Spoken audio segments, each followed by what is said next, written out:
तर मुंबई आणि कोकणासह पश्चिम महाराष्ट्रामध्ये जोरदार पावसाचा अंदाज वर्तवण्यात आलाय।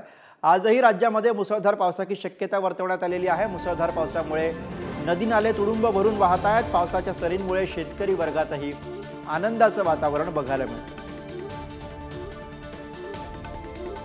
तर मुंबई आणि कोकणसह पश्चिम महाराष्ट्रामध्ये जोरदार पाऊस बरसेल असा अंदाज हवामान खात्याने वर्तवलेला आहे।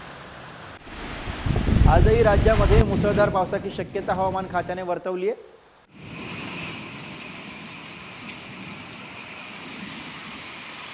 आणि याच विषयी अधिक बोलूया। मुंबईतून आपले प्रतिनिधी धनंजय दळवी सध्या आपल्या सोबत आहेत। धनंजय, आज सुद्धा मुसळधार पावसाचा अंदाज आहे। साधारणपणे राज्यातल्या कोणत्या पट्ट्यामध्ये आज पाऊस पडेल अशा स्वरूपाचा अंदाज हा हवामान खात्याकडून वर्तवण्यात आला आहे?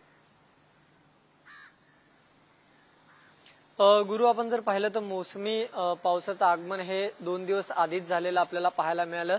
आणि हवामान खात्याने जी माहिती दिली त्यानुसार जर आपण पाहिलं तर मुंबई, ठाणे, पालघर, रायगड, त्याचबरोबर रत्नागिरी, सिंधुदुर्ग हे जे भाग आहे या ठिकाणी मध्यम ते मुसळधार पावसाच्या सरी बरसण्याची शक्यता जी आहे ती हवामान विभागाने वर्तवलेली आहे।